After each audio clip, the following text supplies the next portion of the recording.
There's a moment frozen in time, September 29th, 1975, when a man who made kings bow down collapsed on stage singing about lonely teardrops, and the world watched him fall in slow motion, convinced it was all just part of the show. But Jackie Wilson wasn't performing anymore. He was dying. And the worst part, some people say it wasn't an accident at all. If you love uncovering the hidden truths behind music's greatest legends, don't forget to like and subscribe to Legends Underrated, because this story goes deeper than you could ever imagine. Let's rewind to 1934 Detroit, where a boy named Jackie Leroy Wilson Jr. was born into a nightmare dressed as childhood. His father was a violent alcoholic who dragged 6-year-old Jackie to street corners, making him sing for spare change to buy more wine. By age 9, Jackie wasn't just singing on those corners, he was drinking that same cheap wine alongside his father, swallowing poison that would set the stage for decades of self-destruction. But here's the twisted part. That broken childhood was also building something extraordinary. That voice, those 4 octaves that would later make women faint and men weep. Detroit in those days was a factory for future legends. Aretha Franklin, Smokey Robinson, and Jackie all grew up within blocks of each other, breathing the same air of desperation and dreams.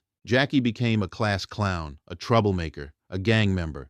He joined the Shakers, one of Detroit's most feared gangs, and they protected him like royalty because even then, everyone knew he was destined for something bigger.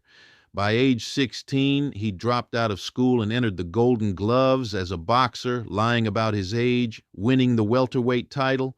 But his mother made him quit after he was knocked out cold in the 4th round of his last fight. She couldn't bear to see his beautiful face destroyed. His father didn't want the mob controlling his son through boxing, so they forced him out of the ring, but life had other plans for putting Jackie in the mob's hands anyway. By 17, he'd gotten a girl pregnant, just one of over 14 girls in his neighborhood who couldn't resist his looks and voice. They forced him to marry Frida Hood. He took a job at Ford, quit after a few weeks because it hurt his hands, and decided music was his only escape. That's when the dominoes started falling, literally. Jackie joined Billy Ward and the Dominoes after Clyde McPhatter left to form the Drifters, and suddenly women were throwing their underwear on stage, trying to rip his clothes off, screaming until they passed out. Elvis Presley came to see him perform in Las Vegas and was so blown away that he started calling Jackie's version of Don't Be Cruel better than his own. Elvis called himself the White Jackie Wilson. Jackie called himself the Black Elvis. They became genuine friends in a world that was trying to keep them separated by color.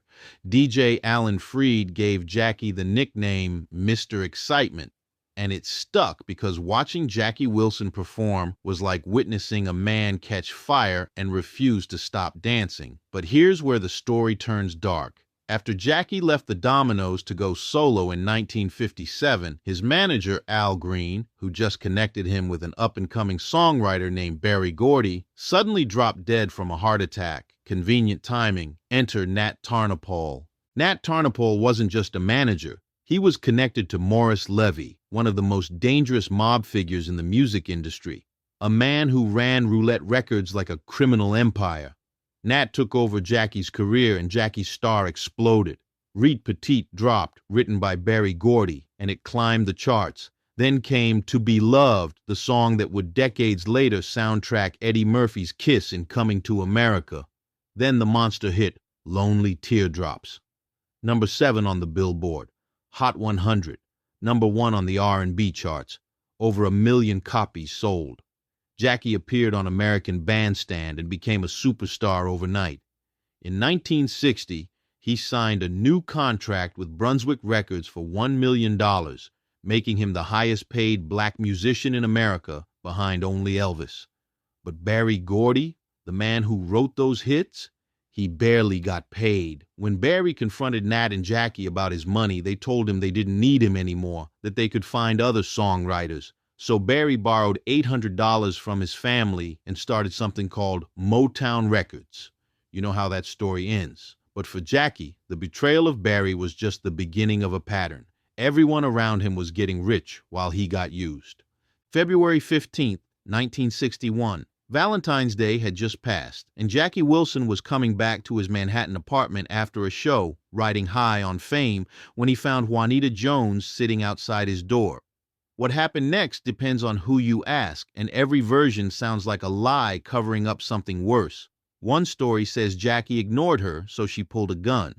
Another says she was a crazed stalker about to take her own life, and Jackie tried to stop her. A third version claims his side girlfriend, Harley Harris, was coming to visit, and Juanita tried to shoot her but hit Jackie instead. Whatever the truth, 2 bullets ripped through Jackie's body, one in his stomach, one in his thigh. Doctors couldn't remove the bullet that traveled from his stomach into his spine. It stayed there for the rest of his life. He lost a kidney, and according to people close to him, including James Brown, Jackie lost something else that day: his mind. Stories like these are why I built Legends Underrated, so make sure to subscribe for more untold tales of icons who paid the ultimate price for fame. After the shooting, friends say Jackie became a different man. The spark dimmed. He started drinking heavier, smoking weed constantly, developing a serious cocaine habit. James Brown said it got so bad that they had to lock Jackie in dressing rooms before shows until he calmed down. But Jackie kept performing, kept releasing hits. Baby Workout hit #1 on the R&B charts in 1962. He kept fighting too. Etta James said Jackie's hands were lethal weapons, that he'd beat up jealous boyfriends and husbands who got mad watching Jackie French kiss their women after every show. Yeah, you read that right. Jackie would tongue kiss his female fans, every single one of them, and the men would lose their minds. One time in Atlanta, a former Playboy bunny was in Jackie's dressing room when her husband showed up, chased her into the parking lot, and shot her 5 times in the back, killing her. In court, the husband said he did it because she'd become infatuated with Jackie Wilson.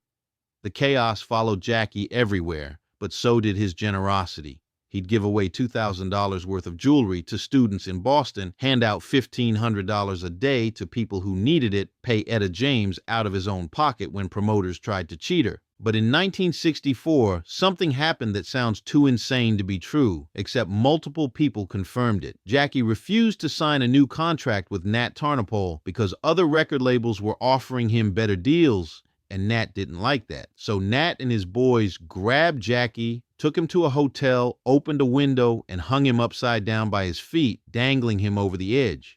Just like that scene in the 5 Heartbeats when Big Red does it to one of his artists. That scene was based on Jackie's real life. The Dells told Robert Townsend the story, and he put it in the movie. Jackie's cousin Billy Davis said he visited Jackie right after and found him white as a ghost. Jackie told him everything. People close to the situation said it might have happened more than once. Why would Nat do this? Because the mob was extorting him, and he needed Jackie locked down. Quincy Jones and Clarence Avant both confirmed that Nat Tarnopol was getting squeezed by the mob himself. And Jackie? He was the golden goose, and Nat wasn't about to let him fly away. Around this same time, Jackie discovered he owed $300,000 in back taxes. Money Nat was supposed to be handling. Nat had been stealing from him for years, even putting his own son's name on Jackie's publishing rights so his family would eat forever off Jackie's genius.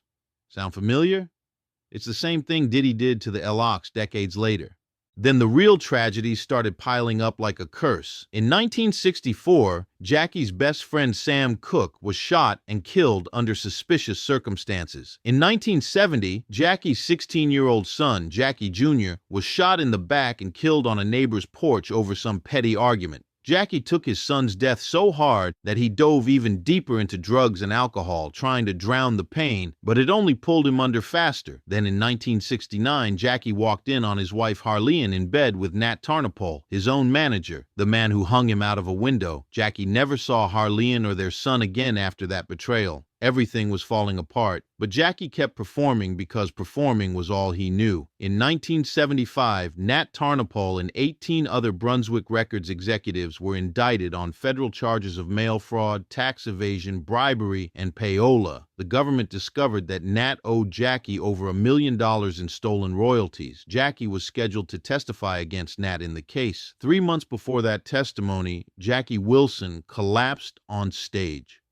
September 29, 1975, the Latin Casino in Cherry Hill, New Jersey. Dick Clark's Good Old Rock and Roll Review. Jackie Wilson, 41 years old, was finally getting his life together. He'd stopped drinking and doing drugs. His health was good. He was about to leave Brunswick Records and sign with a new label. He'd just bought land in Georgia with his girlfriend Lynn to build a kennel because he loved dogs. He was about to film his own TV special. Everything was looking up for the first time in years. Then he walked on stage to sing Lonely Teardrops, the song that made him a legend, and his heart exploded. Massive heart attack. He collapsed hard, smashing his head on a piece of equipment and then the floor. The audience thought it was part of the act. They kept cheering until Cornell Gunter from the Coasters rushed out and realized Jackie wasn't moving. They rushed him to the hospital, stabilized him, but the lack of oxygen to his brain sent him into a coma. 3 months. When he woke up, Jackie Wilson, the man who could sing 4 octaves, who made women faint, who moved like lightning on stage, was trapped in a wheelchair, brain damaged, unable to speak. He could only communicate by blinking his eyes and making sounds. Most of the time, he just stared into space. And here's the part that makes you wonder. Nat Tarnopol beat that federal case because the key witness, Jackie Wilson, couldn't testify. Jackie was in a coma when the U.S. attorney came to interview him. Nat walked free, and Nat had a $1 million insurance policy on Jackie's life. He was just waiting for him to die. The next 9 years were hell. Jackie sat in nursing homes, and the stories that came out were horrific.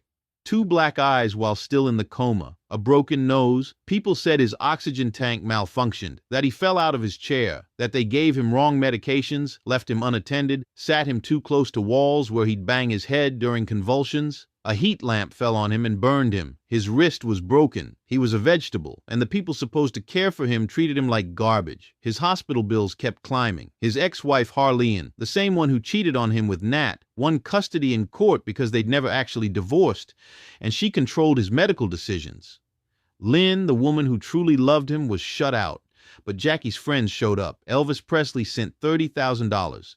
The Spinners did a benefit concert and raised $60,000. Barry White sent $10,000. Bobby Womack did a benefit. They tried to help, but it wasn't enough. In 1977, more heartbreak. Jackie's daughter Sandra died at 24 from an apparent heart attack. Then in 1984, his daughter Jacqueline, 37, was shot in the back and killed during a drug-related shootout, an innocent bystander.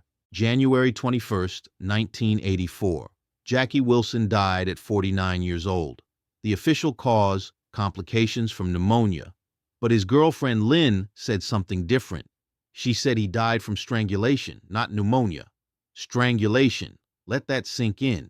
A man who was supposed to testify against the mob, who had $1 million insurance policy on his head, who'd been abused in a nursing home for 9 years, and he dies from strangulation. They buried him without a headstone, just a wooden marker with his name. His estate was broke despite decades of hits and millions of records sold. Everything had been stolen. Years later, a DJ in Orlando named Jack the Rapper Gibson raised $188,000 to finally give Jackie a proper tombstone. By then, Jackie had been dead for years, forgotten by the industry that bled him dry. But here's the twist that'll break your heart and make you believe in something bigger than death. 3 years after Jackie died, his debut song, Reet Petite, hit #1 in the UK for 4 weeks, selling over 700,000 copies, becoming the Christmas #1 single of 1986, 29 years after it first charted. The Commodores recorded Night Shift in his memory. He was inducted into the Rock and Roll Hall of Fame in 1987. His songs were inducted into the Grammy Hall of Fame. He got a star on the Hollywood Walk of Fame in 2019. Michael Jackson dedicated his Thriller Grammy to Jackie, saying he inspired everything. James Brown called him one of the greatest. Elvis wouldn't shut up about him, but none of that money, none of that recognition, none of those honors reached Jackie while he was alive and suffering. He died broke, brain damaged, possibly murdered, with a bullet still lodged in his spine from a Valentine's Day shooting and betrayal scars that never healed. The man who made the world dance died alone, unable to move. The man who could sing 4 octaves died unable to speak. The man who inspired legends died forgotten in a nursing home bed, maybe strangled, maybe silenced forever to protect the criminals who stole his life. So here's the question I'll leave you with. Was Jackie Wilson's collapse on stage really a heart attack, or was it something darker? Was his death in that nursing home really pneumonia, or was it murder disguised as mercy? And if the mob silenced him once by hanging him out of a window, what's to say they didn't silence him permanently when he became a liability? Drop your theories in the comments below. This twist shocked the world. And if you never want to miss stories like this, subscribe to Legends Underrated today, because the truth is always stranger and sadder than the legend.